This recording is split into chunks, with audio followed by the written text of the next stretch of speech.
উত্তরবঙ্গের মধ্যে জনপ্রিয় একটি খাবারই হচ্ছে মেঠে আলু বা গাছ আলু দিয়ে মাছের ঝোল। হ্যালো সবাইকেই নমস্কার ও আদাব। আমার নতুন একটি ভিডিওতে সবাইকেই স্বাগতম জানাচ্ছি। আজ আমি রান্না করব মেঠে আলু বা গাছ আলুর তরকারি। আর এটি উত্তরবঙ্গের খুব জনপ্রিয় একটি খাবার নামেই পরিচিত। আর সবাই এই খাবারটা খুব মজা করে খায়। আর সেই রান্নার রেসিপিটাই আজ আমি আপনাদের সাথে শেয়ার করব। প্রথমেই এই মেঠে আলুগুলো একটু ভাপিয়ে নিচ্ছি গরম জলের সাথে। তারপর এইদিকে চুলায় একটি কড়াই বসিয়ে দিয়ে তেল গরম করে নিয়ে পেঁয়াজগুলো খুব ভালোভাবে ভেজে নিচ্ছি। পেঁয়াজগুলো বেশি ভালোভাবে ভাজার দরকার নেই, একটু হালকা করে ভেজে নিলেই হবে।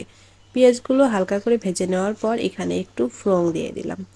পাঁচফোড়ন যেটাকে আমরা বলি, সেই ফোড়নটা দিয়ে একটু পেঁয়াজগুলোর সাথে ভালো করে নাড়াচাড়া করে নেব। তারপর যে সিদ্ধ করে রাখা মেঠে আলুগুলো, সেই আলুগুলো দিয়ে খুব ভালোভাবে আস্তে আস্তে নাড়াচাড়া করে নিতে হবে। 1 থেকে 1.5 মিনিট একটু নাড়াচাড়া করে নিয়ে এখানে হলুদ আর সাথে লবণ দিয়ে একটু ভালো করে আবার নাড়াচাড়া করে ভেজে নিতে হবে। আমাদের উত্তরবঙ্গের মানুষরা যেভাবে এই রেসিপিটা রান্না করে সেটাই আজ আমি আপনাদের সাথে শেয়ার করছি। আশা করি অনেকটাই ভালো লাগবে। আর এভাবে রান্না করবেন। আর অবশ্যই আমাকে কমেন্ট বক্সে জানাবেন যে রান্নাটা কেমন হয়েছে।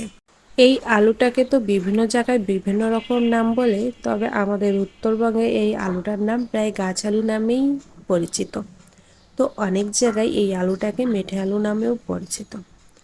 তো আলুগুলো আমি কিছুক্ষণ ভেজে নেওয়ার পর এখন এখানে আমি ঝোলের জল দিয়ে দিলাম। আর ঝোলের জল অবশ্যই গরম জল ব্যবহার করে নিয়েছি।